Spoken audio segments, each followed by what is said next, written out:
When the world burned outside, they found solace in ink and imagination. March 15th, 1944. Over the skies of Brunswick, Germany, Captain James "Red" Holt watches helplessly as another B-17 dies. The Memphis Belle II engines, smoking, falling behind formation, becomes a magnet for 6 German fighters. 43 seconds. That's how long the crippled bomber lasts before exploding into a fireball that takes 10 American boys with it. Holt's P-47 Thunderbolt screams toward the attack, but he's 3 miles away, and the Germans know it. By the time he arrives, there's nothing left but falling debris and empty sky.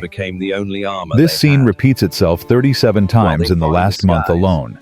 The Luftwaffe has discovered a devastating new tactic that's killing American bomber crews at an unprecedented rate, and nobody in the 8th Air Force knows how to stop it. But tonight, in an officers' club in England, a 24-year-old technical sergeant who failed his pilot exam is sketching an idea on a cocktail napkin. An idea so insane that when he first presents it, squadron commanders will call it the dumbest thing they've ever heard.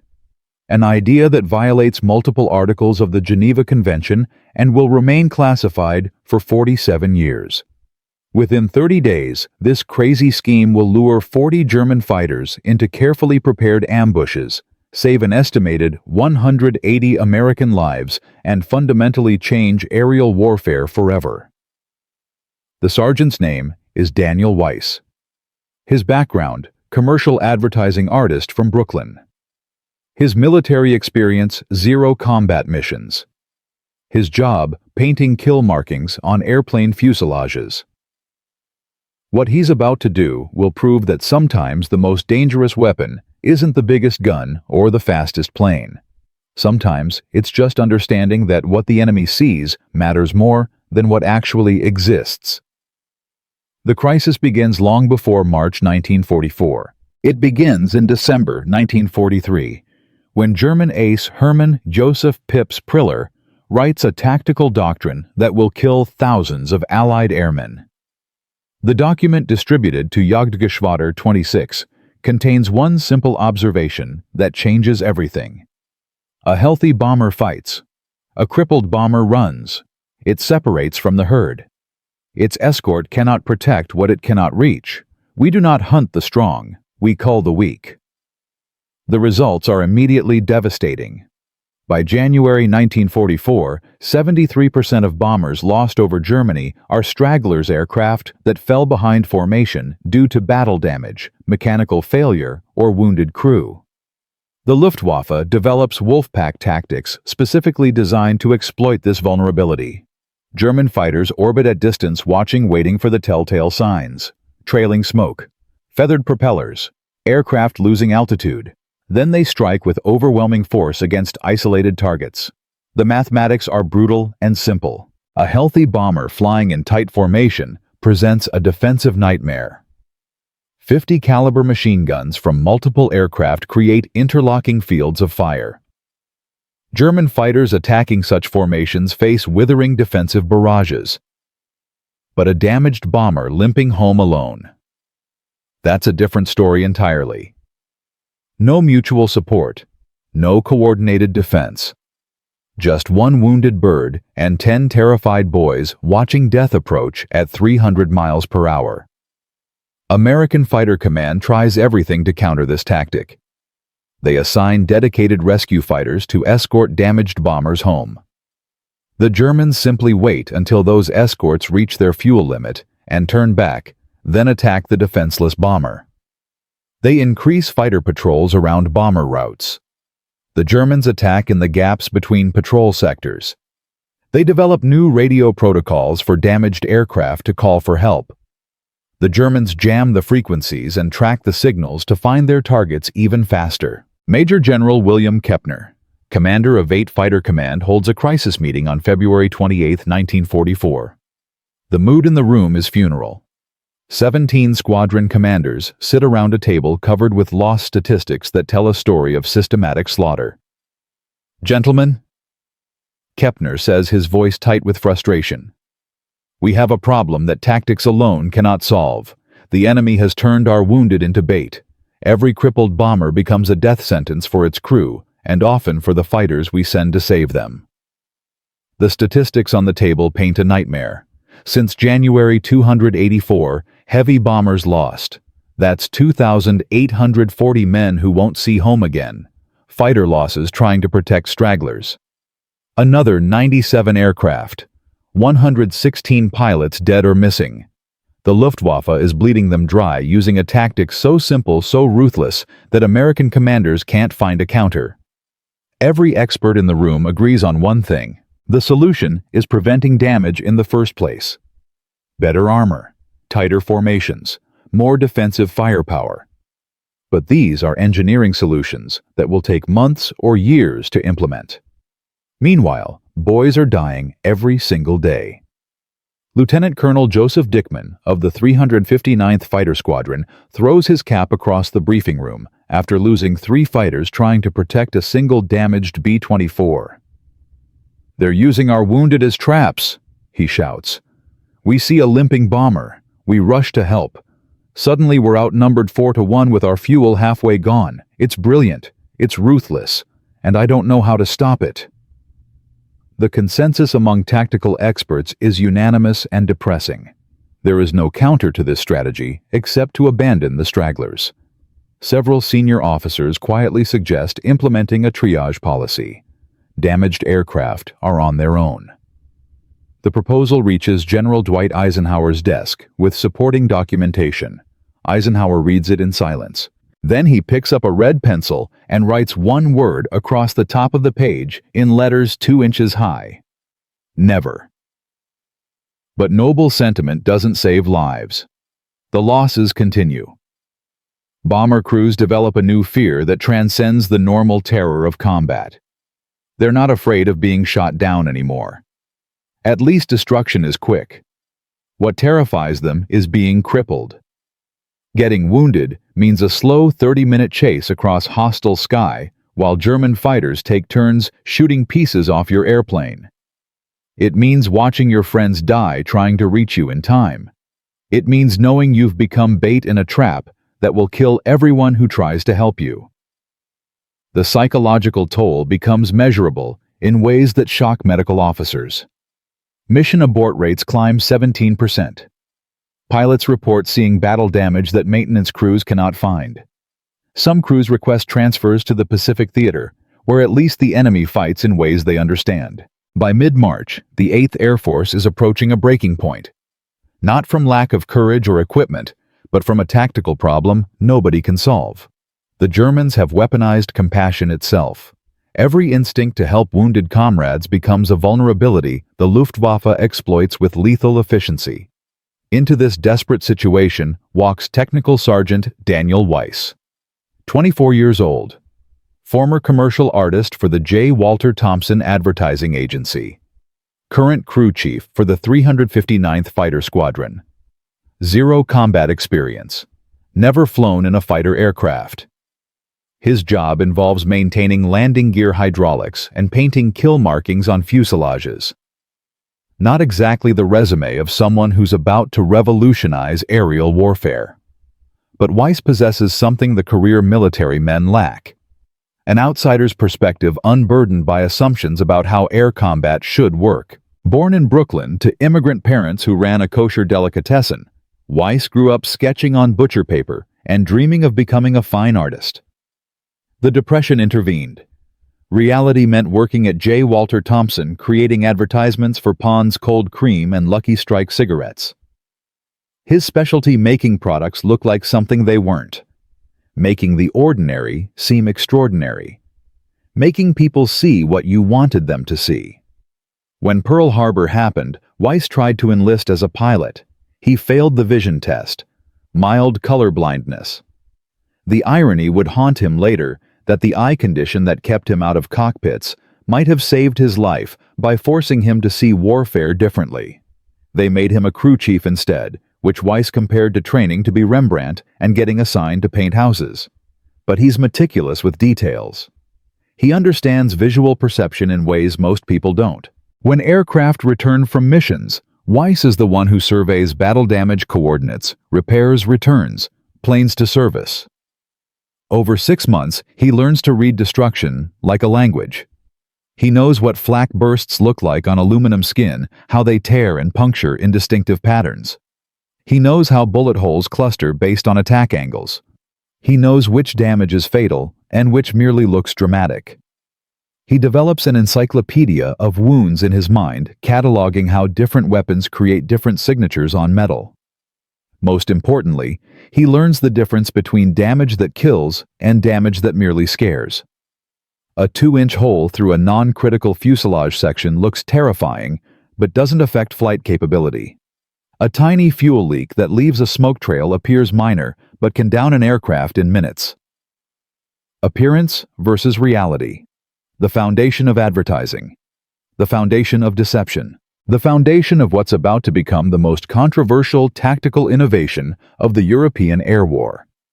On the evening of March 15th, Weiss sits at a corner table in the officers' club, technically off-limits to enlisted men, but tolerated because he's popular with pilots and good at listening while they process the day's losses. Captain Holt occupies the chair across from him, 3 whiskeys deep, talking about the B-17 he couldn't save that afternoon. They can smell wounded aircraft. Holt says his words slightly slurred. Like sharks smell blood in water. How do you fight an enemy that refuses to engage unless they have every advantage? We're not protecting the right planes. We're always 3 minutes too late and 3 miles too far away. Weiss half listens, his hands moving automatically across a cocktail napkin. Old nervous habit from his advertising days. He's sketching a P-47 Thunderbolt, but he's adding theatrical battle damage. Smoke trails from the engine that don't quite look real. Bullet holes too symmetrical to be authentic. It's a caricature, a cartoon of destruction, the visual shorthand his advertising brain uses to represent damaged without depicting actual damage. His pencil stops mid-stroke. He stares at the napkin, at the fake wounds he's drawn purely from muscle memory. Something connects in his mind. The advertising technique he's used thousands of times. Making things look like something they're not. The German tactic that's killing bomber crews. Attacking what appears weak. The gap between perception and reality. What if we make them think they have the advantage? Weiss says quietly. Holt doesn't hear him over the noise of the crowded club. Weiss says it louder, his voice cutting through conversations. Captain, what if we make them think they have the advantage when they don't? Holt looks up annoyed at the interruption. The hell are you talking about? Sergeant! Weiss slides the napkin across the table, his finger tapping the cartoon P-47 with its theatrical damage. Your fighter. Flying escort. But painted to look damaged. Trailing smoke, not real smoke. Theatrical smoke. Bullet holes painted on. Stage wounds. Flying like it's crippled. Falling behind. Looking weak. Looking like bait. Holt's eyes narrow as he processes what he's hearing. His whiskey fog clears slightly.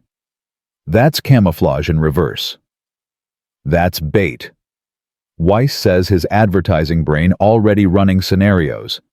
And when they come for what they think is easy prey. He sketches rapidly, adding 6 more P-47s, diving from altitude above the damaged decoy. The trap springs. Full squadron drops on them from the sun. They're expecting a wounded animal. They get a pack of wolves. The silence between them stretches for 10 seconds. 15, 20. Other conversations continue around them, but at their table, everything is stopped. Finally, Holt speaks, his voice careful. You want to turn fighter escorts into decoys, deliberately make our own aircraft look damaged to lure the Germans into ambushes. I want to turn our strength into their weakness, Weiss says. They hunt wounded animals. We give them a wounded animal with teeth. They've weaponized our compassion. We weaponize their opportunism. Holt stares at the napkin for another long moment. When he speaks again, his voice is different, sober, sharp. The voice of a combat pilot who's just heard something that might actually work. This is either genius or a court-martial waiting to happen. Probably both. He stands abruptly. Come with me, right now. Colonel Dickman needs to hear this before you sober up and realize how insane it sounds. 20 minutes later, Weiss finds himself in the squadron commander's office, wondering if he's about to be promoted or arrested. Lieutenant Colonel Joseph Dickman sits behind his desk, still wearing his flight suit from the day's mission. Holt stands beside Weiss, the napkin sketch spread on the desk between them like evidence at a trial. Weiss explains the concept again more coherently this time. Theatrical damage applied to fully functional fighters. Smoke generators producing convincing but harmless vapor. Pilots trained to fly wounded profiles while maintaining full combat capability. The damaged decoys would draw German attacks while hunter elements orbited at altitude, invisible, and waiting. When the Germans committed to attacking what appeared to be easy kills, the hunters would strike from above with devastating surprise. Dickman listens without interrupting, his face unreadable. When Weiss finishes, the colonel stands and walks to the window overlooking the flight line, where P-47s sit in neat rows under the English rain. The silence extends for what feels like an hour, but is probably 90 seconds. Finally, without turning around, Dickman speaks. "This violates every doctrine I've ever studied. Fighters are offensive weapons, not bait. We attack. We don't pretend to be victims." "Sir, with respect," Holt says carefully, "the Germans made our bombers into victims, into bait. This just returns the favor, using their own tactics against them. It's deception." Dickman says, finally turning to face them. "False flag operations, flying under false pretenses. The Geneva Convention explicitly prohibits." "We're not changing our marking, sir." Weiss interrupts, then immediately regrets speaking out of turn. But Dickman doesn't reprimand him, so he continues. "We're still clearly American aircraft with American insignia. We're just exaggerating our condition. It's camouflage, not false flagging. We're not pretending to be German. We're not pretending to be neutral. We're just making them think we're wounded when we're not." Dickman returns to his desk, picks up the napkin, studies it again. "How would you even create convincing damage? Paint won't fool anyone up close." "I used to work in advertising, sir, making things look real that aren't real. That's the entire industry." Weiss leans forward, his confidence growing as he talks about his actual expertise. Cellulose acetate sheets, theater gel, heat formed to look like torn aluminum, painted with carbon scoring and impact patterns, attached with quick-release clasps. From 500 yards, they're indistinguishable from real battle damage. Up close, they pop off in seconds for inspection or combat if needed. For smoke, we reverse-engineer German smoke generator systems. Belly-mounted canisters producing theatrical vapor on command. White or black pilot-controlled. It looks wrong to a trained mechanic, but perfect to a fighter pilot at 3,000 yards deciding whether to attack. The technical details seem to shift something in Dickman's assessment. This isn't just a wild idea anymore. It's an engineering problem with solutions. "And you think pilots can maintain combat effectiveness while pretending to be crippled?" "Sir, flying wounded is easier than flying aggressive." Holt interjects. "Reduce speed by 40 miles per hour. Lose altitude gradually. Feather one prop occasionally. Fly slightly off trim. Any competent pilot can do that while maintaining full defensive and offensive capability. We're acting, not actually damaged. The moment Germans commit to attack, we drop the act and respond with full power." Dickman sits back down heavily, his chair creaking. He picks up a pencil and taps it against the desk, thinking. The sound echoes in the small office like a countdown clock. Tap, tap, tap. Finally, he speaks. "If I authorize this and it fails, men will die because we deliberately made ourselves look vulnerable. If it works and headquarters finds out before we can prove its value, I'll be court-martialed for unauthorized tactical experimentation. If it works and the Germans adapt, we've wasted resources and shown our hand for nothing." He looks directly at Weiss. "And if it works perfectly, we've just taught the entire Luftwaffe that nothing they see can be trusted, which might make them more aggressive out of paranoia, not less." Weiss swallows hard, but holds the colonel's gaze. "Sir, men are dying every day because we have no idea how to counter their tactics. I'd rather try something and fail than try nothing and keep losing aircraft the same way. At worst, we learn it doesn't work and we stop. At best, we save lives and change how they hunt our bombers." Another long silence. Dickman's pencil continues its rhythmic tapping. Tap, tap, tap. Then he stops, sets the pencil down with deliberate precision. "Show me. You have 48 hours to demonstrate this concept on the ground. Modify 3 P-47s scheduled for routine maintenance. Make them look damaged convincingly enough to fool me from 500 yards. If I can tell they're fake, this conversation never happened, and you return to regular duties. If you succeed—" He pauses, and for the first time something like hope flickers across his face. "If you succeed, we run one test mission. 1. If that succeeds, we expand the program. If it fails, we bury it and never speak of it again." Weiss feels his heart hammering. 48 hours to change warfare. "Understood, sir. Thank you, sir." "Don't thank me yet, Sergeant. You just convinced me to bet American lives on theatrical props and smoke machines. If this goes wrong, we'll both be painting latrines for the rest of the war."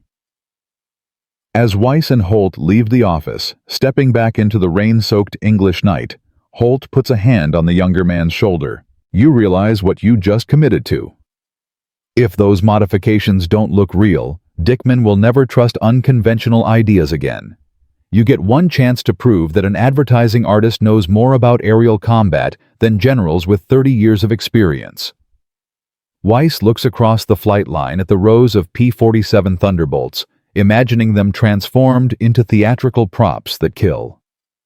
"Then I better make sure they look very real," he says quietly. "Because I just sold the most important campaign of my life, and the product I'm selling is survival." What Weiss doesn't know yet, what nobody in the 359th Fighter Squadron knows, is that this insane idea sketched on a cocktail napkin will become the most successful tactical deception of the European air war. Within 30 days, 40 German fighters will fall into carefully prepared ambushes. Within 60 days, every fighter group in 8th Air Force will adopt variations of the technique. Within 6 months, the Luftwaffe's entire doctrine for attacking stragglers will collapse under the weight of paranoia and mistrust. But first, Weiss has to transform 3 fighter aircraft into convincing lies. He has 48 hours a maintenance crew that thinks he's crazy and zero margin for error. The clock is already ticking, and somewhere over Germany bomber crews who don't know they're about to be saved are preparing for tomorrow's mission into the same deadly skies that killed Memphis Belle II this morning. In Fan 2, we'll witness the frantic 48 hours of preparation as Weiss assembles an unlikely team of artists, engineers, and mechanics to create the most convincing fake damage the Luftwaffe has ever seen. We'll watch the first test mission where Captain Holt becomes bait, flying a performance that will either revolutionize aerial warfare or get him killed in the most embarrassing way possible. And we'll discover why the Germans, despite having superior technology and experienced pilots, will fall for painted wounds and theatrical smoke again and again and again. 48 hours. That's all Daniel Weiss has to transform 3 P-47 Thunderbolts into convincing theatrical lies that will fool the Luftwaffe's most experienced pilots. It's March 16, 1944, and the Brooklyn advertising artist who couldn't pass a vision test is about to attempt something no military engineer thought possible. Paint fake battle damage realistic enough to lure German fighters into death traps. The first test convinced Lieutenant Colonel Dickman to give him a chance. But convincing one sympathetic squadron commander is easy compared to what comes next. Because when word leaks to 8 Fighter Command headquarters, Weiss will face an opponent far more dangerous than any German ace. A 62-year-old general who built his career on traditional doctrine, who despises unconventional thinking, and who has the authority to end this entire experiment with a single phone call. And he's about to do exactly that. Weiss commandeers the corner of Hangar 7 at 0600 hours on March 16th. He brings 3 people with him. Corporal Tommy Chen, a former Disney animator who joined the Army Air Corps hoping to design propaganda posters and ended up maintaining hydraulic systems. Private First Class Marcus Wright, a Harlem stage makeup artist who specialized in creating realistic wounds for Broadway productions before Pearl Harbor changed everyone's plans. Staff Sergeant Irene Kowalski, from the Women's Army Corps, who grew up in her father's Detroit auto body shop, learning how metal behaves under stress and impact. None of them have any business revolutionizing aerial warfare. All of them understand illusion better than the generals who will soon try to stop them. We have 48 hours to make these birds look like they've been through hell. Weiss tells his assembled crew standing before 3 P-47s that maintenance pulled from routine service. The damage has to be convincing from 500 yards. It has to look real through binoculars, but it also has to come off in under 2 minutes for inspection, or if we need to return the aircraft to normal operations. Chen circles one of the thunderbolts, his animator's eye already visualizing the work. Painted damage won't fool anyone. Even from distance, paint is too flat. We need three-dimensional texture. Theater gels, Wright suggests immediately. Cellulose acetate sheets. We heat form them to look like torn aluminum paint, them with carbon scoring, and impact patterns, attach them with quick-release clasps. I used the same technique creating shrapnel wounds for a production of Journey's End in 1938. Looked real enough to make audience members faint. Kowalski runs her hand along the P-47's fuselage, feeling the metal. Bullet holes cluster based on attack angles. German fighters use 20mm cannons and 7.92mm machine guns. The cannon rounds create different damage patterns than the machine guns. We need to study actual battle damage before we create fake versions, or experienced pilots will spot the deception immediately. They spend the next 6 hours photographing and measuring real battle damage from returned aircraft. Every bullet hole, every shrapnel tear, every carbon scoring pattern from near-miss flak bursts. Wright sketches dozens of damage templates creating a catalog of authentic-looking wounds. Chen calculates the precise heat-forming temperatures needed to make cellulose acetate sheets buckle and tear like aluminum under stress. Kowalski designs quick-release mounting systems that will hold theatrical damage in place during flight, but pop off instantly when needed. By midnight on March 16th, they've created the first prototype fake damage panel. A 2-foot section of simulated fuselage damage that looks like a 20mm cannon round tore through non-critical structure. Weiss takes it outside under hangar lights, walks back 500 yards, studies it through binoculars. His heart sinks. It looks fake. Too symmetrical, too clean. Real battle damage has irregular edges, torn metal stress fractures radiating outward. This looks like a stage prop because that's exactly what it is. It won't work, he says when he returns to the hangar. It's too perfect. Real damage is chaotic. Wright nods slowly, thinking. When I create wounds for theater, the trick isn't making them look real up close. It's making them look real from where the audience sits. We're approaching this wrong. We're not creating damage that looks real to a mechanic standing 3 feet away. We're creating damage that looks real to a German pilot at 3,000 yards, traveling 300 miles per hour with seconds to make attack decisions. So we exaggerate, Chen says, catching on, like animation. You don't draw realistic human movement. You draw exaggerated movement that reads as realistic from a distance. They start over. This time, they make the damage more theatrical, not less. Larger holes with deliberately jagged edges. Heavier carbon scoring that will be visible from farther away. Stress fractures painted in exaggerated patterns that suggest catastrophic structural failure that somehow didn't cause total aircraft loss. By 0400 hours on March 17th, they have 3 P-47s covered in convincing fake battle damage. Weiss walks the perimeter again, this time at different distances and angles. 500 yards, 1,000 yards, 2,000 yards. From every distance, the damage looks devastatingly real. Smoking engines present a different challenge entirely. Real engine damage produces thick black smoke from burning oil or catastrophic mechanical failure. Creating that kind of smoke safely requires reverse engineering German smoke generator technology from a captured Bf-109. Kowalski leads this effort, designing a belly-mounted canister system that produces theatrical smoke on pilot command. The smoke can be white or black, controlled from cockpit switches, and produces convincing trails that dissipate naturally, just like real engine damage. The smoke looks wrong to a trained mechanic, Kowalski admits during testing. Real engine smoke is thicker, darker, more consistent. But from 3,000 yards making split-second combat decisions, a German pilot won't notice the difference. They'll see smoke trails and damaged fuselage, and their brain will complete the pattern. Wounded American fighter. Easy kill.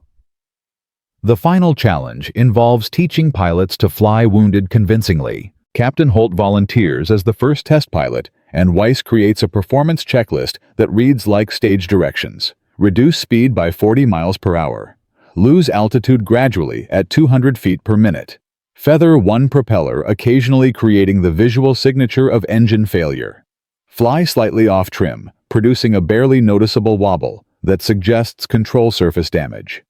Holt practices the technique for 2 hours on March 17th, flying circles over the base, while ground observers critique his performance. Too smooth. Weiss radios up. Real damaged aircraft overcorrect. They wobble more. Make it look like you're fighting the controls. Holt adjusts his flying, adding subtle, erratic movements that suggest a pilot struggling with battle-damaged systems. From the ground, it's a perfect imitation of an aircraft in serious trouble. From the cockpit, Holt maintains complete control and full combat capability. He can drop the wounded act and go to full combat power in under 3 seconds. At 1400 hours on March 17th, Lieutenant Colonel Dickman arrives for the demonstration. He circles the 3 modified P-47s, slowly studying every detail. Touches the fake damage panels, testing their mounting. Watches the smoke generators cycle through their colors. Climbs into one cockpit and reviews Holt's performance checklist. Says absolutely nothing for 5 very long minutes. Finally, he steps back and crosses his arms. This violates every doctrine I've ever studied. Fighters are offensive weapons, not bait. Sir, the Germans made our bombers into bait, Holt responds. This just returns the favor. It's deception. Dickman continues, his voice harder now. False flag operations. The Geneva Convention explicitly prohibits using false signals of distress to lure enemies into engagement. We're not changing our markings, sir. Weiss interrupts, forgetting rank again. We're still clearly marked as American aircraft. We're just exaggerating our condition. It's camouflage, not false flagging. Camouflage makes you harder to see. This makes them see what we want them to see. But we're not pretending to be neutral. We're not pretending to be German. We're just making them think we're more vulnerable than we are. Dickman considers this distinction carefully. The legal argument matters because if this goes wrong, the repercussions won't be just tactical.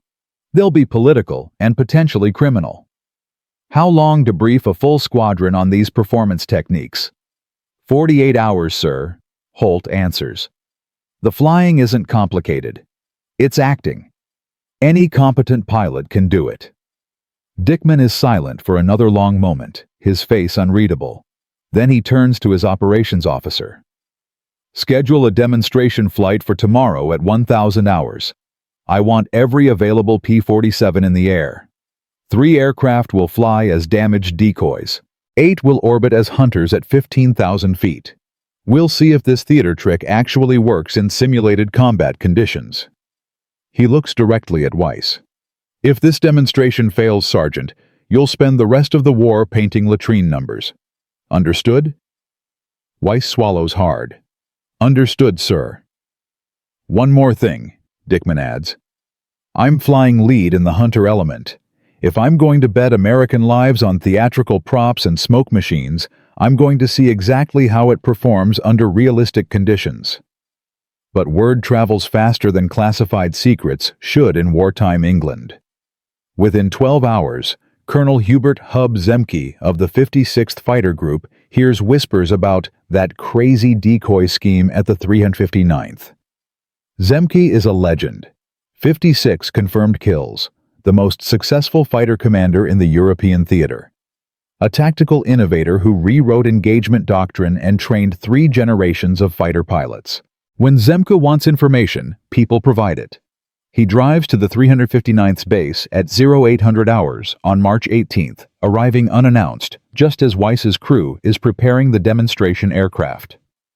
Zemke watches in silence as 3 P-47s taxi out their fuselages covered in theatrical battle-damage smoke generators, trailing convincing vapor. 8 more P-47s launch immediately after climbing to altitude, where they'll orbit invisibly, waiting for the trap to spring. The demonstration begins at 10:15 hours. The 3 decoy aircraft fly a perfect imitation of wounded birds limping home. Reduced speed. Gradual altitude loss. Wobbling flight paths suggesting damaged control surfaces. Smoke trails streaming from engine cowlings. From 15,000 feet, Dickman and his hunter element watch through binoculars. Even knowing it's theatrical, the damaged aircraft look genuinely crippled. The visual language of vulnerability is perfect. If I were German, Dickman radios, I'd be preparing to attack right now. Multiple wounded targets apparently defenseless, probably low on fuel and ammunition. Easy meat. On cue, Holt's damaged P-47 begins a more dramatic descent, his smoke trail thickening. The universal signal of catastrophic engine failure. Aircraft going down. This is when German fighters would commit to the kill, diving from altitude to finish off helpless prey. Holt counts to 10, maintaining his wounded performance perfectly. Then Dickman's voice crackles across the radio. Now! Holt slams his throttle forward. The crippled P-47 explodes into full power. The smoke generator cuts off instantly. The fake damage panels blow away in the slipstream designed to detach at high speed. In 3 seconds, Holt transforms from wounded victim to apex predator, his thunderbolt climbing at full war emergency power. The 8 Hunter P-47s drop from 15,000 feet like hawks diving at 450 miles per hour with the sun behind them. If this were actual combat, German fighters committed to attacking wounded decoys would have exactly 1 second to process what's happening before 8 American fighters arrived with overwhelming firepower and positional advantage. The ambush geometry is devastating. Perfect. Inescapable. When the demonstration aircraft land 20 minutes later, Zemke is waiting on the flight line. His face is unreadable as Dickman approaches. "Does the 8 Fighter Command know about this?" Zemke asks quietly. "Not yet," Dickman admits, "because they'd shut it down immediately. That's my assessment too." Zemke considers this in silence, his legendary tactical brain processing what he just witnessed. He's the most decorated fighter commander in theater. His opinion carries weight that can make or break careers, end experiments, or launch revolutions. Finally, he speaks 4 words that change everything. "I want in immediately." What nobody in the 359th Fighter Squadron knows yet is that Zemke's endorsement just triggered a bureaucratic nightmare that will nearly kill the entire program before it ever reaches combat. Because while Zemke supports the tactic, 8 Fighter Command headquarters contains officers who view unconventional thinking as dangerous deviation from proven doctrine. And the most powerful of these opponents is about to arrive with enough rank to end this experiment permanently. Major General William Kepner receives a formal briefing request on March 19th titled Proposed Tactical Innovation Deceptive Engagement Protocol. The request comes jointly from Lieutenant Colonel Dickman and Colonel Zemke, which immediately elevates it beyond routine squadron business. When Zemke supports something, headquarters pays attention. Kepner arrives at the 359th's base on March 20th with 12 staff officers, 3 legal advisors, and a reputation for destroying careers of subordinates who waste his time. The briefing room is packed. Squadron commanders, intelligence officers, Army Air Force legal staff, and one very nervous technical sergeant who's beginning to regret every decision that led to this moment. Weiss presents the concept clearly and professionally, using military terminology that disguises the fundamental insanity of the proposal. Deceptive engagement protocol, using visual signature manipulation to create tactical ambush opportunities against enemy fighters employing straggler targeting doctrine. He shows the fake damage panels, demonstrates the smoke generators, explains the flying performance checklist, presents gun camera footage from the demonstration flight, showing how convincingly the decoys simulate genuine battle damage. The legal officer interrupts within 90 seconds. This constitutes perfidy under Article 23 of the Hague Convention. Using false signals of distress to lure enemy forces into engagement is explicitly prohibited under international law. This is not tactical innovation. This is a war crime waiting for prosecution. The room explodes. 16 officers talking simultaneously, voices rising with competing arguments. Combat officers support it. Anything to stop the bleeding to save bomber crews dying every mission. Staff officers condemn it. We're not Nazis. We don't use deception. We fight honorably. The argument splits along predictable lines drawn by experience and proximity to actual combat. Men who've watched friends die support anything that might work. Men who've never been shot at prioritize legal compliance and career safety. Kepner lets it continue for exactly 3 minutes. Then he stands, and the room goes instantly silent. When a major general stands, captains and colonels shut their mouths and pay attention. I have a question for the legal officer. Kepner says, his voice carrying the quiet authority of a man who's commanded fighter operations since 1942. When the Germans developed tactics specifically targeting our damaged aircraft, did they violate any convention? The legal officer hesitates, recognizing the trap. No, sir. Targeting wounded is unsportsmanlike by gentlemen's standards, but not illegal under Hague or Geneva protocols. And when we paint our aircraft to resemble damaged aircraft while maintaining full combat capability, we are engaging in deception. Kepner continues. But deception, camouflage, and tactical misdirection are standard military practice, correct? Sir, this is different because it makes the enemy uncomfortable instead of us. Kepner's voice hardens to ice. The Germans turned our wounded into death traps. They weaponized our instinct to protect damaged comrades. They created a tactical doctrine that specifically exploits compassion and mutual support. And you're telling me we cannot respond with creative countermeasures because it's unsportsmanlike? The legal officer has no response that won't sound cowardly. Kepner turns to Captain Holt. You flew this profile in demonstration. Can you maintain full combat effectiveness while performing as damaged? Yes, sir. Complete defensive capability, complete offensive capability, full maneuverability. We're acting not actually damaged. I can drop the performance and engage at full combat power in under 3 seconds. Colonel Zemke, your assessment. Zemke stands his 56 kills and legendary status, giving his words weight that transcends rank. Sir, this is the first genuinely innovative tactical development I've seen since arriving in theater. For 18 months, Fighter Command has been reactive, responding to German innovations, adapting to German tactics, always playing catch-up. This is proactive. This makes them react to us. This forces them to question their perceptions and second-guess their targeting doctrine. I recommend immediate authorization for limited combat trials. The room remains silent, waiting for Kepner's decision. The general studies the fake damage panels one more time, touching the cellulose acetate sheets that look so convincingly like torn aluminum. Limited trials, he finally says. 3 combat missions. If casualties exceed our standard escort mission averages, we abort immediately. If we don't achieve significantly better kill ratios, we abort immediately. If the Germans adapt quickly, and the advantage disappears, we abort immediately. He looks directly at Dickman. But if this works, Colonel, I want every fighter group in the 8 Fighter Command trained on this protocol within 30 days. I want technical manuals written.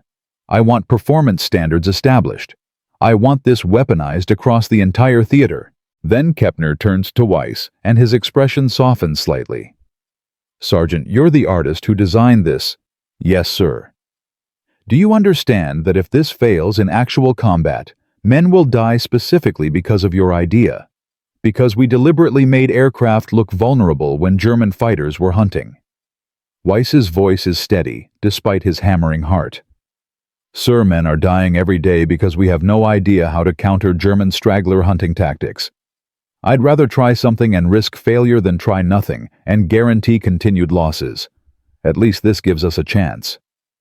Kepner almost smiles. Almost. "Carry on, Sergeant. You just sold me the most unconventional tactical concept I've approved in 3 years. Don't make me regret it."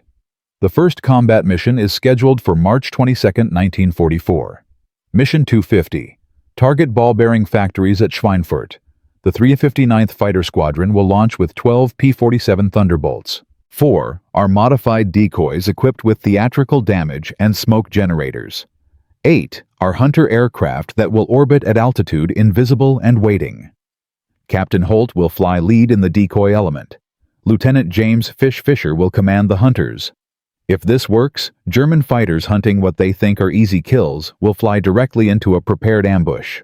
If it fails, 4 American pilots will die because someone convinced them to make themselves look vulnerable in the most dangerous skies over Europe. Weiss spends the night of March 21st, unable to sleep, lying in his bunk, replaying every decision that led to this moment. The napkin sketch in the officers' club, the 48-hour deadline, the demonstration flight, Kepner's approval, and now tomorrow, actual combat where his theatrical props and smoke machines will either save lives or cause catastrophic failure. At 0400 hours on March 22nd, he walks to the flight line where ground crews are installing the fake damage panels and smoke generators on 4 P-47s. Holt is already there conducting his pre-flight inspection with unusual thoroughness.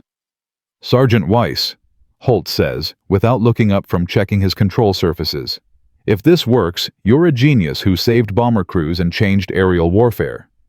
If it doesn't work, you're the guy who convinced me to fly around Germany looking wounded while actual German fighters try to kill me. I'm not sure which outcome I prefer." "I'm sure, sir," Weiss says quietly. "I prefer the one where you come back alive, and we've proven that thinking differently matters more than thinking traditionally." Holt finishes his inspection and finally meets Weiss's eyes. "You know what the crazy part is? I actually believe this will work. The tactics are sound. The Germans are predictable in their straggler hunting doctrine, and your fake damage looks real enough to fool me from combat distance. So either we're both geniuses or we're both about to learn a very expensive lesson about overconfidence." At 0630 hours 12, P-47 Thunderbolts launch into cold English morning sky. 4 trail smoke and wear convincing battle damage. 8 climb to altitude where they'll orbit invisibly, waiting for German fighters to take the bait. Weiss watches them disappear into gray clouds, carrying his idea into combat for the first time. In exactly 7 hours and 40 minutes, he'll know whether theatrical deception can defeat the Luftwaffe's most experienced pilots. Whether an advertising artist from Brooklyn really understood aerial warfare better than generals. Whether making strength look like weakness is the most dangerous weapon or the most dangerous mistake. But first, over the skies of Germany, Captain Holt has to fly the performance of his life. Because the Germans are coming and they're hungry for easy kills. Daniel Weiss's theatrical deception convinced skeptical generals in a demonstration flight. Major General Kepner approved 3 combat missions to prove the concept works under fire.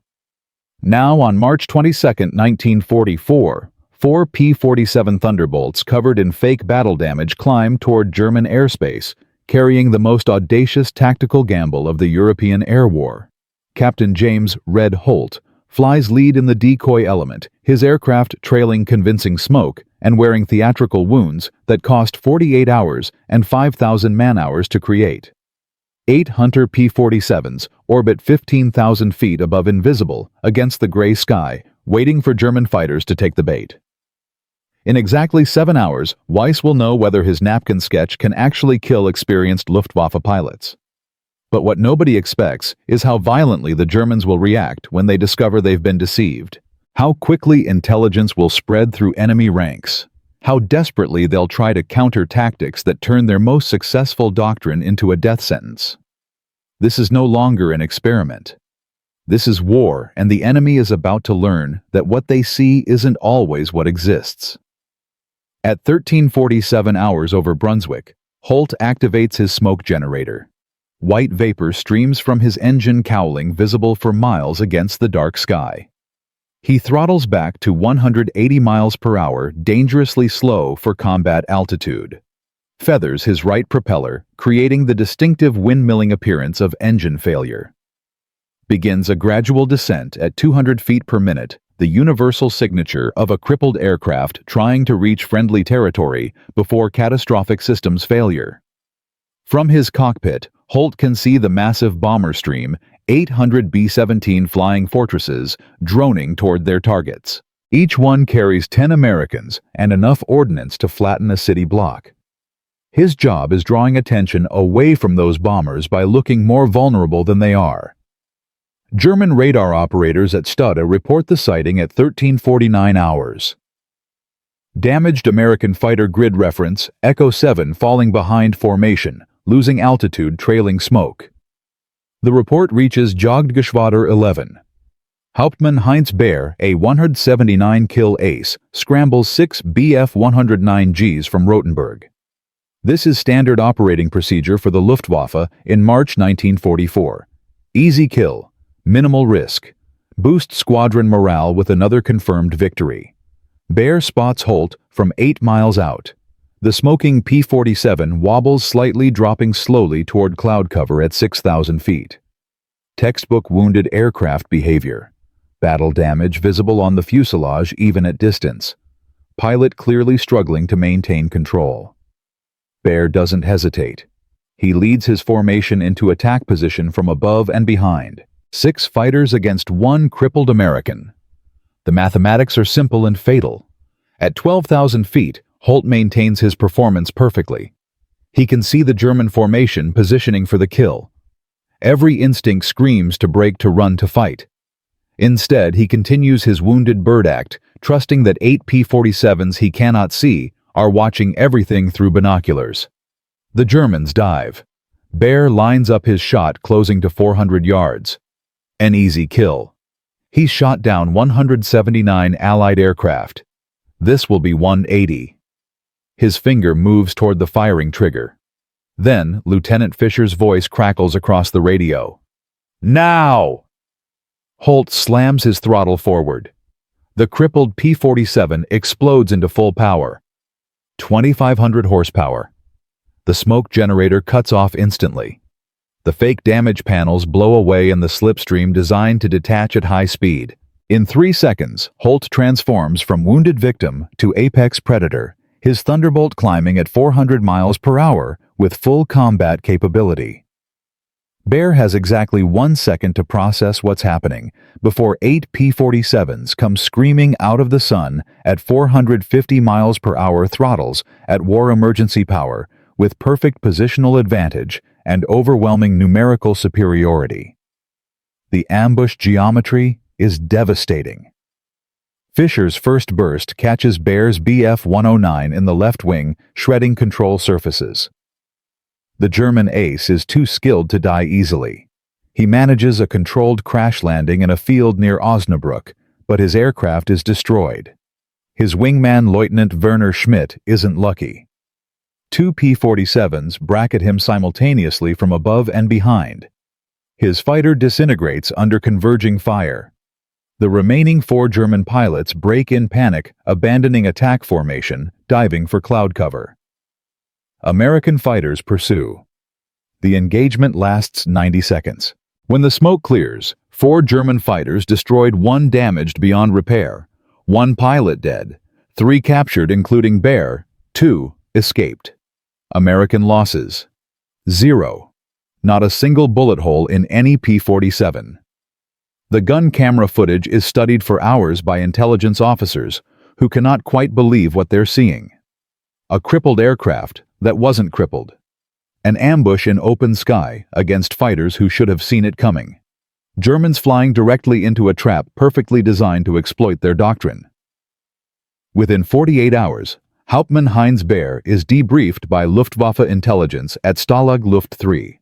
His report sends shockwaves through German fighter command. American fighters now employing sophisticated deception tactics. Aircraft showing battle damage may be fully operational bait for prepared ambushes. Visual damage assessment no longer reliable. Smoke trails may be theatrical. Recommend extreme caution when engaging apparently damaged enemies. Previous doctrine of targeting stragglers must be revised immediately. The report is distributed to every Jagdgeschwader in Germany by March 25th. But the warning comes too late. The tactic is already spreading like wildfire through 8 fighter command. March 24th, 3 decoy missions over Bremen. The 56th Fighter Group trained by Zemke, using Weiss's techniques, flies modified P-47s with theatrical damage. German fighters take the bait repeatedly. 6 Bf-109s destroyed 2 probables. American losses, 1 P-47 with minor flak damage that ironically makes the real damage blend with the fake damage. March 27th. 2 decoy missions protecting B-24 Liberators to Mannheim. The 78th Fighter Group joins the program. 8 German fighters destroyed. American losses, 0. March 29th. Massive coordinated operation. 6 squadrons now trained in decoy tactics. 12 decoy aircraft fly across the bomber stream simultaneously, creating multiple bait opportunities. The Luftwaffe loses 17 fighters in a single day. German pilots report confusion, hesitation, inability to distinguish genuine targets from traps. American bomber losses drop to the lowest rate in 3 months. The statistics become impossible to ignore. Before decoy tactics, January 1st to March 21st, 1944. Average bomber losses per mission, 5.2%. Average fighter loss ratio, 1.3 to 1 German kills versus American. Straggler survival rate, 27%. After decoy tactics, March 22nd to April 15th, 1944. Average bomber losses per mission, 2.8%. Fighter loss ratio, 4.7 to 1. American favor. Straggler survival rate, 73%. The 359th Fighter Squadron alone claims 40 confirmed kills in 30 days, a rate that normally takes 6 months of sustained combat operations. More critically, bomber crews report that German fighters are hesitating, second-guessing attacks, breaking off engagements that previously would have been aggressive pursuits. The psychological impact matches the tactical success. German pilot morale begins measurable decline. But the Luftwaffe doesn't surrender easily. They adapt. They evolve. And they're about to make this war significantly more dangerous. Generalleutnant Adolf Galland, General der Jagdflieger, commanding all German fighter forces, receives Baer's intelligence report on March 26th. He calls an emergency conference of Jagdgeschwader commanders at Tempelhof. The mood is grim. 17 fighters lost in 1 day, 43 in 1 week, all to a tactic that weaponizes visual deception against pilots trained to make split-second targeting decisions based on visual assessment. The Americans have turned our most successful doctrine into our greatest vulnerability. Galland tells assembled commanders, "We taught our pilots to hunt wounded aircraft because wounded aircraft were predictable, isolated, defenseless. Now, nothing is predictable. We cannot trust what we see. Every damaged aircraft might be bait. Every straggler might be a trap." The solution Galland proposes is brutal in its simplicity. We stop engaging damaged aircraft entirely unless we have overwhelming numerical superiority and verified intelligence that damage is genuine. We focus exclusively on healthy bomber formations, accepting higher losses in exchange for certainty. We abandon straggler hunting doctrine effective immediately. But changing doctrine across hundreds of pilots is slow. Training takes weeks.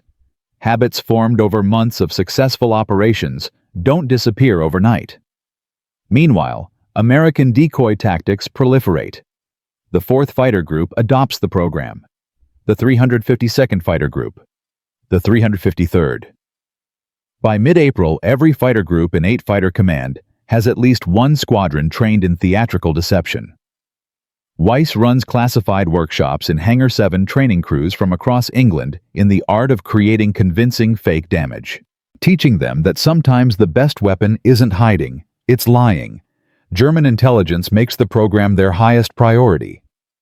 They need to understand how Americans create such convincing deception. They need countermeasures. They need this threat neutralized before it destroys the Luftwaffe's operational effectiveness. On April 3rd, German commandos attempt a raid on the 359th's base targeting Hangar 7 specifically. British security forces intercept them 2 miles from the perimeter. 3 Germans killed, 4 captured. Intelligence documents recovered from the dead reveal detailed knowledge of the decoy program's existence and location. The Luftwaffe knows. They're threatened. They're desperate. And desperation makes enemies dangerous. But something else is happening that nobody anticipated. The decoy program creates an unexpected crisis that nearly destroys everything Weiss built. On April 8th, a genuine P-47 piloted by Lieutenant Robert Hayes suffers catastrophic engine failure over Magdeburg. Hayes radios for help trailing real smoke from real damage. His fighter is genuinely crippled, losing altitude rapidly. American escort fighters see the smoking P-47 and hesitate. Is it real damage or theatrical? Is Hayes actually in trouble, or is this another decoy mission nobody briefed them about? The hesitation lasts 11 seconds. 11 seconds where fighters that should have immediately rushed to protect a damaged comrade instead wonder if they're being tested or if this is part of some training exercise. Those 11 seconds are nearly fatal. German fighters also uncertain but more aggressive attack Hayes, while American escorts delay. Hayes manages to evade long enough for escorts to finally engage, but his aircraft takes additional damage. He crash lands behind enemy lines and spends the rest of the war as a POW. The incident triggers fury at 8 Fighter Command. Major General Kepner personally flies to the 359th on April 9th. Your deception program just caused American fighters to abandon a genuinely damaged comrade because they couldn't tell real from fake. This is exactly the kind of unintended consequence I warned about.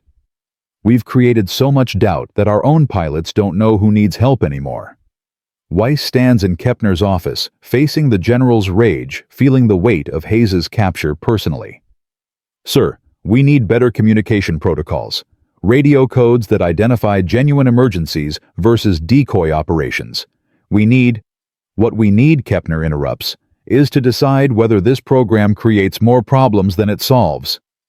I'm convening a review board. If we can't prove that benefits outweigh costs, if we can't demonstrate clear procedures preventing friendly fire confusion, this entire operation shuts down permanently. The review is scheduled for April 12th. Weiss has 72 hours to save the program he created. 72 hours to develop communication protocols that prevent American fighters from abandoning American pilots. 72 hours before everything collapses. He doesn't sleep. He works with communications officers developing a simple radio code system. Wolfpack means genuine emergency real damage, immediate assistance required. Theater means decoy operation in progress, do not engage unless ambush springs. The codes are tested, refined, distributed. But Weiss knows codes aren't enough. He needs something bigger. He needs proof that decoy tactics save more lives than they risk.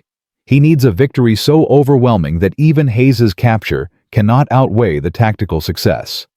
He gets that victory on April 11th. Mission 312. The mission that will determine whether theatrical deception remains an authorized tactic or becomes a classified failure buried in archives.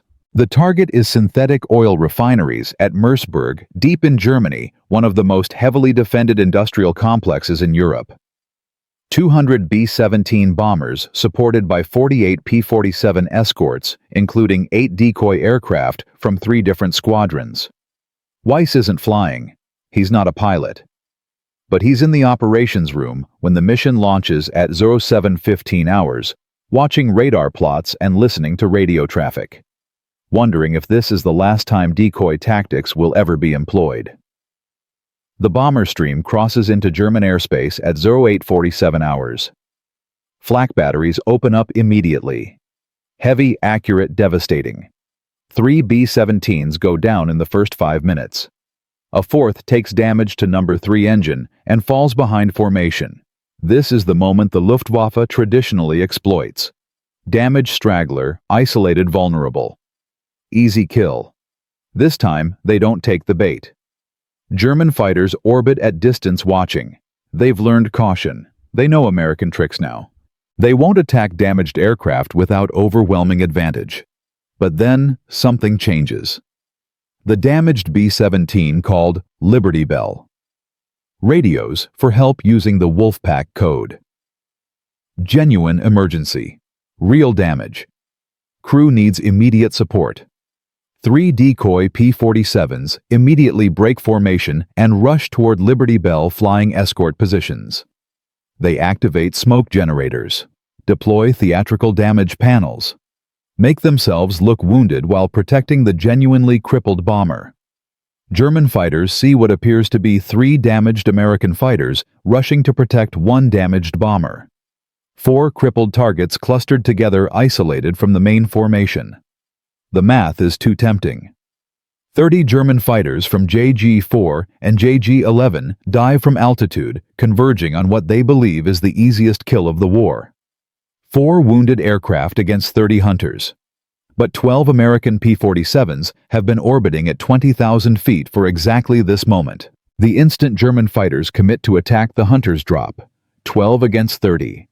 But the Americans have altitude surprise and perfect ambush geometry. The sky explodes. Tracers arc through clouds. Fighters spiral and dodge. Germans realize too late they've been deceived again. Those damaged P-47s aren't damaged. They're bait. And they just flew directly into a prepared killing field. The engagement lasts 4 minutes. Longest 4 minutes of Weiss's life, listening to radio chatter from the operations room. Guns, guns, guns. BF-109 breaking left. Got him, confirmed kill. 2 more diving through the bomber stream. Fisher engaging, Fisher engaging. Liberty Bell is clear, repeat, bomber is clear. When silence finally returns, the statistics are brutal. German losses. 14 fighters destroyed. 6 damaged. 4 pilots killed. 16 captured or missing. American losses. 2 P-47s with minor damage. 0 deaths. 0 aircraft destroyed. Liberty Bell limps home with her crew intact. And the decoy tactics that made this victory possible just proved they can protect real damaged aircraft while destroying enemies who hunt them. Kepner cancels the review board. The program continues. News of the Mersburg mission spreads through Vate Fighter Command like electricity. 14 German fighters destroyed in a single engagement using theatrical deception. A genuinely damaged bomber brought home safely because decoys drew enemy attention while hunters positioned for ambush. The tactical success is undeniable. The strategic implications are revolutionary. Within 1 week, 6 more fighter groups request training in decoy operations. By April 20th, every squadron in 8th Air Force has access to Weiss's technical manuals describing how to create convincing fake damage, how to fly wounded profiles, how to coordinate decoy hunter tactics. The program expands beyond 8 Fighter Command. 9th Air Force adopts modified versions for ground attack operations. RAF Fighter Command begins experimental trials. Mediterranean Theater requests technical advisors. A tactical innovation sketched on a napkin in an officers' club is becoming standard doctrine across 3 combat theaters. German response becomes increasingly desperate. They issue new standing orders. Never engage apparently damaged aircraft regardless of numerical advantage. focus exclusively on healthy formations, accept higher casualties attacking defended targets rather than risk deception-based ambushes. Luftwaffe fighter effectiveness drops measurably. Between April 15th and May 8th, American bomber losses decline 43% compared to January-March averages.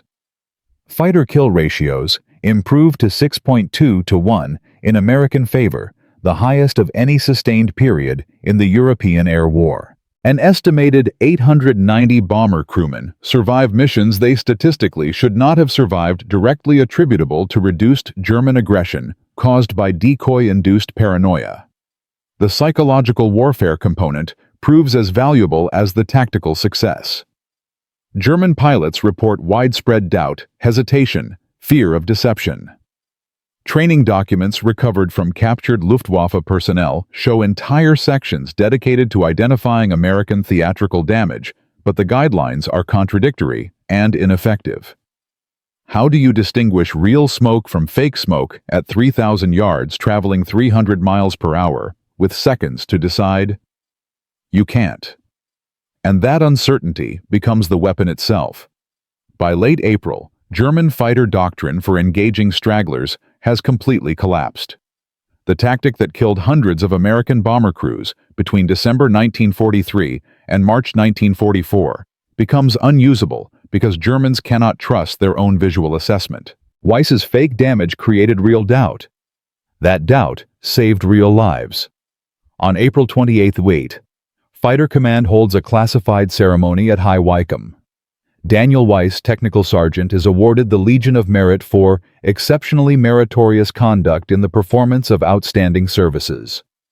The citation is classified top secret and describes his work only as development of advanced camouflage techniques. General Kepner personally pins the medal and says something Weiss will remember for the rest of his life. Sergeant, you prove that sometimes the most dangerous weapon isn't the biggest bomb or the fastest aircraft. Sometimes it's just understanding that what the enemy believes matters more than what actually exists. You changed how we fight this war.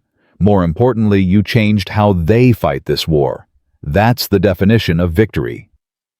But the story doesn't end with medals and statistics.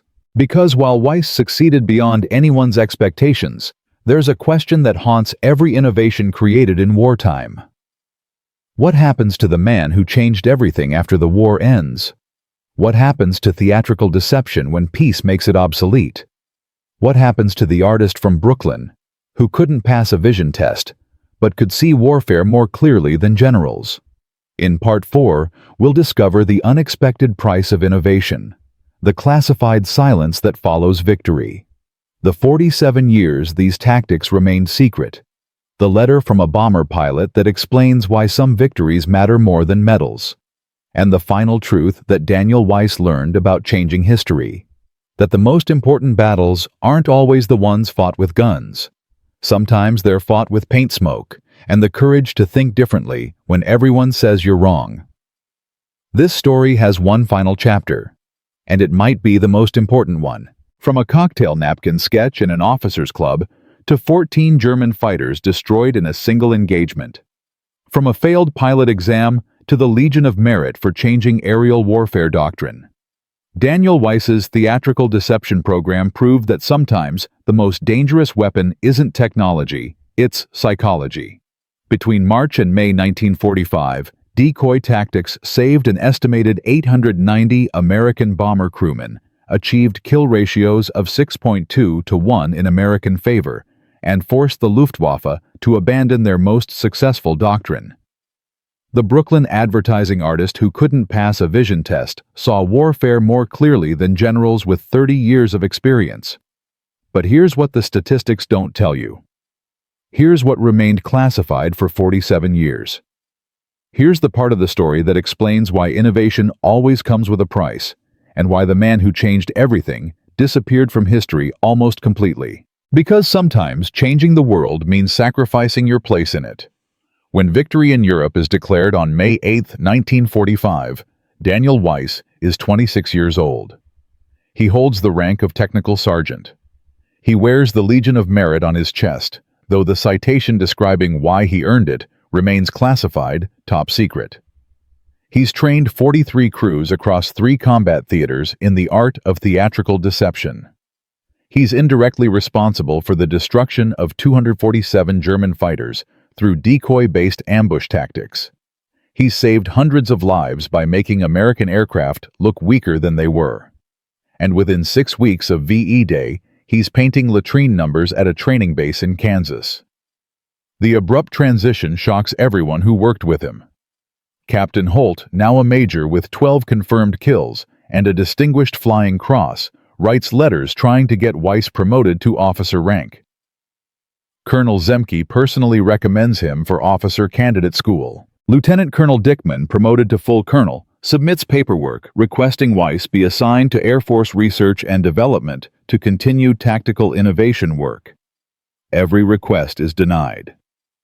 Not because Weiss isn't qualified, not because his work isn't valued, but because in the complex machinery of military bureaucracy, a technical sergeant with an art degree doesn't fit the career path requirements for advancement into positions his actual expertise deserves. The system that barely allowed his innovation to succeed cannot accommodate rewarding him properly for that success. Weiss requests discharge in July 1945. It's approved immediately. He returns to Brooklyn in August, moves back into his parents' apartment above the delicatessen, and within 3 weeks he's working at the J. Walter Thompson Advertising Agency again. Same building, same floor, different desk. Creating advertisements for Pond's Cold Cream and Lucky Strike cigarettes. Making products look like something they're not. Making people see what you want them to see.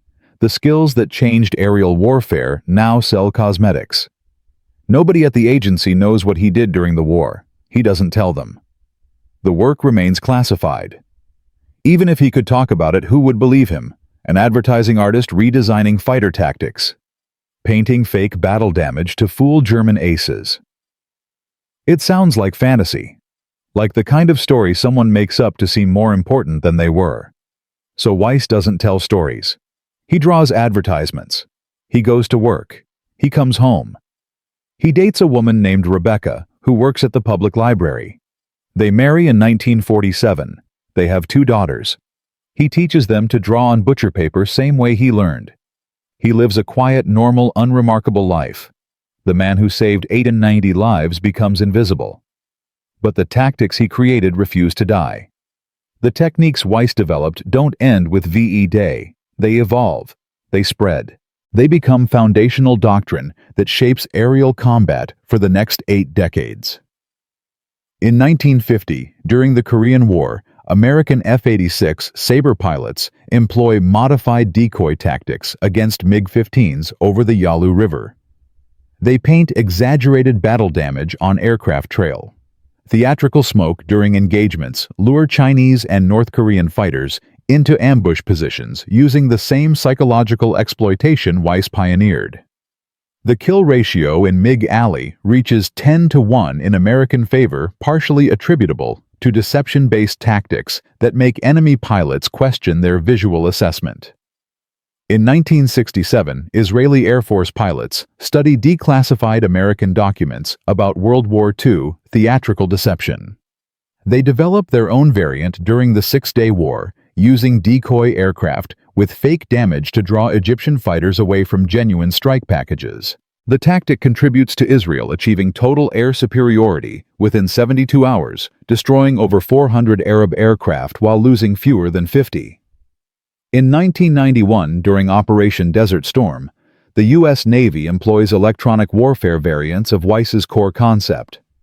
They broadcast false radar signatures, suggesting damaged aircraft luring Iraqi fighters into SAM engagement zones and ambush positions.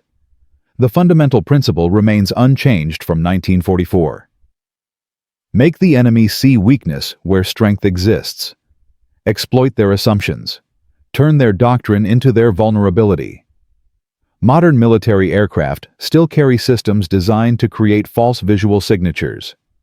Chaff dispensers, flare patterns that simulate engine damage, electronic countermeasures that manipulate how aircraft appear on radar.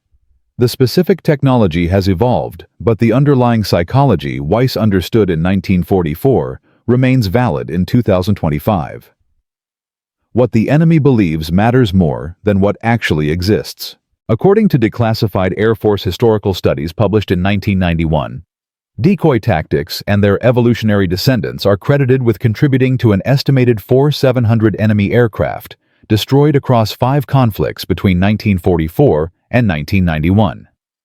The techniques influenced NATO doctrine, Warsaw Pact countermeasures, and modern air combat training, curricula at every fighter weapons school in the world. A napkin sketch in an English officers' club became the foundation for nearly a century of tactical deception doctrine. And Daniel Weiss, the man who created it, remained unknown outside classified military history circles until 1989. But the real lesson isn't about tactics or technology. It's about innovation itself and why systems resist it. It's about the uncomfortable truth that the best ideas often come from the people institutions least expect to produce them. Consider what made Weiss's innovation possible.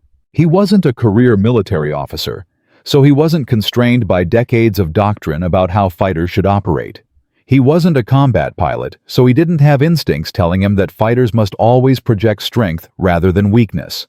He wasn't an engineer, so he didn't approach the problem as a technical challenge requiring technical solutions.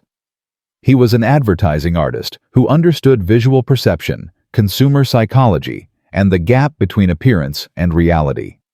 The expertise that qualified him to solve this problem was exactly the expertise that made military leadership initially dismiss him. Technical sergeant, failed pilot exam, art degree.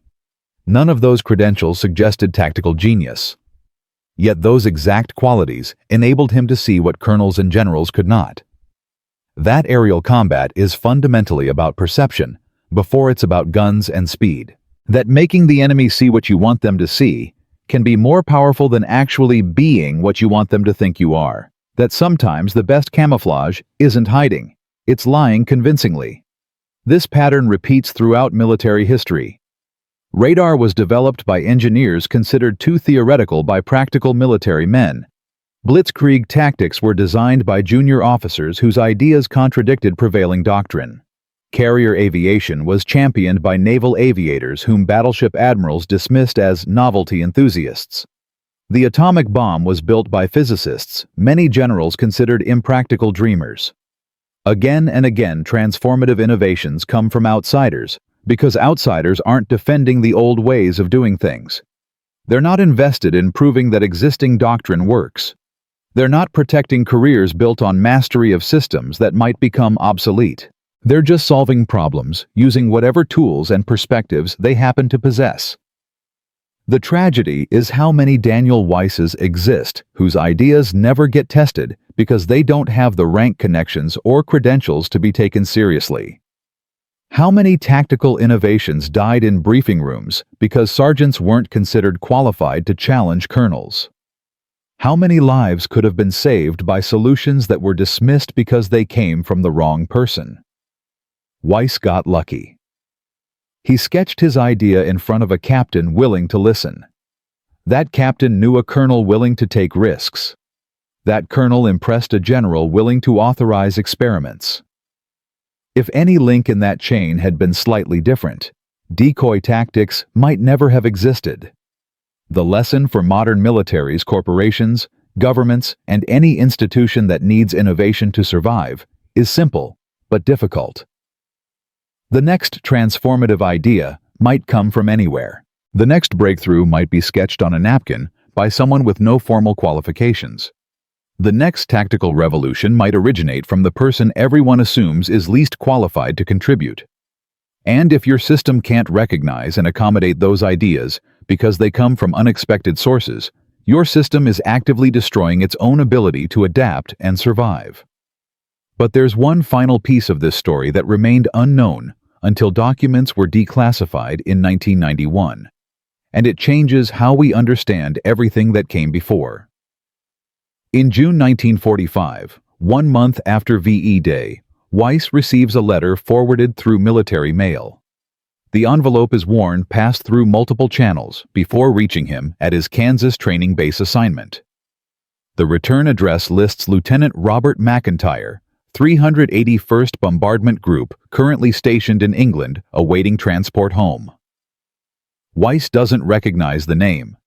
He opens the letter carefully, uncertain what to expect. It reads, "Dear Sergeant Weiss, you don't know me, I don't know you, but on April 7, 1944, my bomber took flak over Magdeburg. We lost 2 engines and fell behind formation. I was certain we were dead. Every damaged bomber I'd seen that fell behind formation died within minutes. German fighters swarm cripples.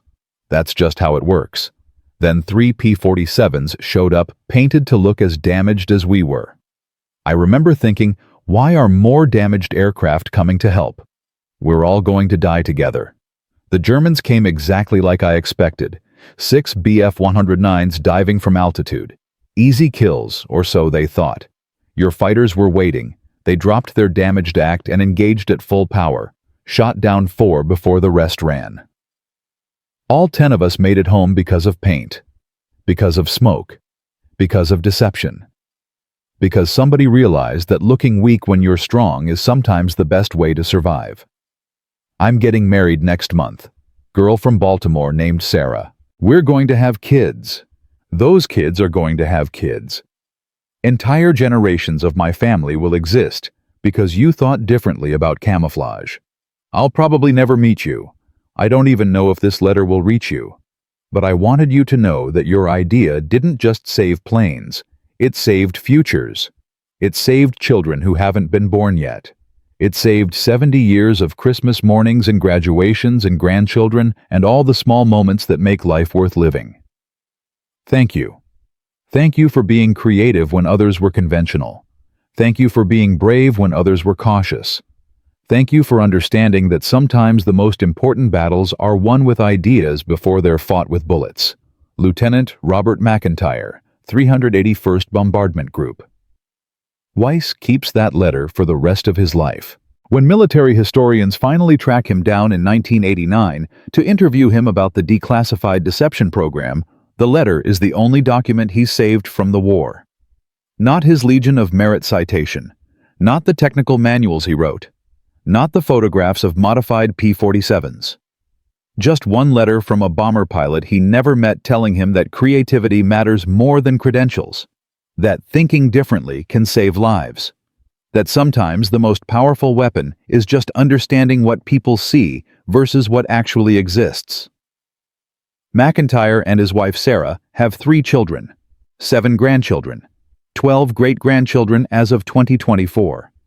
An entire family tree that exists because Daniel Weiss sketched an idea on a napkin and had the courage to present it to people who could have laughed him out of the room. From a commercial artist with a failed vision test to a tactical revolution that saved nearly 900 lives and influenced 8 decades of air combat doctrine. From a napkin sketch dismissed as insane to standard operating procedure across 3 combat theaters. From theatrical smoke and fake damage panels to the fundamental understanding that perception shapes reality in warfare as much as bullets and bombs. Daniel Weiss proved that innovation doesn't require credentials, it requires courage. The courage to see problems differently. The courage to present solutions to people who might reject them. The courage to believe that your idea might work even when experts say it won't. Between March 1944 and May 1945, his deception program directly contributed to 247 German fighters, destroyed 890 American bomber crewmen saved, and a fundamental shift in Luftwaffe doctrine that made them less aggressive and less effective for the remainder of the war. Those are the numbers that military historians record. But the real impact can't be measured in statistics. It's measured in families that exist because someone thought creatively about camouflage. It's measured in children and grandchildren and great-grandchildren of men who came home from missions they statistically should not have survived. It's measured in every subsequent innovation by every subsequent outsider who looked at impossible problems and thought, what if we tried something nobody's considered? Weiss died in 2003 at age 83.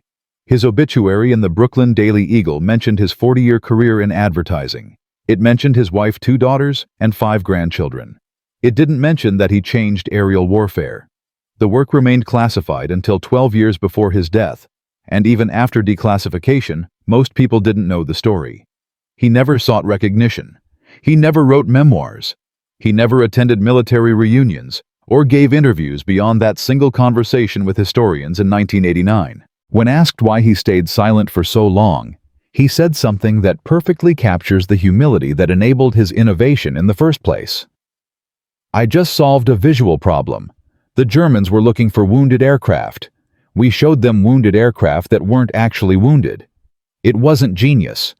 It was just understanding what people see versus what's actually there. That's what advertising taught me. You want people to see what you want them to see. I did that with cold cream. I did it with cigarettes. I did it with fighter planes. Same principle, different application." But it was genius. The genius of seeing connections others missed. The genius of applying expertise from unexpected domains. The genius of understanding that warfare is psychology before it's technology. The genius of having an idea and the courage to present it even when you're just a technical sergeant with an art degree facing colonels and generals who've spent their entire lives studying combat. If you've ever had an idea that people dismissed because you didn't have the right credentials, remember Daniel Weiss. If you've ever thought differently about a problem but stayed silent because you assumed experts knew better, remember the 890 men who came home because one person refused to stay silent. If you've ever wondered whether creativity matters in systems dominated by tradition and hierarchy, remember that theatrical smoke and painted damage defeated one of the most experienced air forces in history. The most dangerous weapon isn't always the one you build in a factory. Sometimes it's the one you sketch on a napkin. Sometimes it's the one that makes the enemy see weakness where strength exists. Sometimes it's the one created by someone nobody expected to change anything. And sometimes the most important victory is just having the courage to say, "What if we tried this?" even when everyone thinks you're crazy. Because crazy ideas sketched on napkins by unexpected people change the world more often than you'd think. They saved 890 lives in 1944. They're still saving lives today through doctrine they influenced decades ago. And they'll keep saving lives as long as militaries remember that innovation comes from creativity, not credentials. That's the real lesson of Daniel Weiss. That's why this story matters. That's what makes a Brooklyn advertising artist who failed his pilot exam more important to the Allied victory than most generals whose names fill history books. He understood that what the enemy believes matters more than what actually exists. And he had the courage to weaponize that understanding when it mattered most.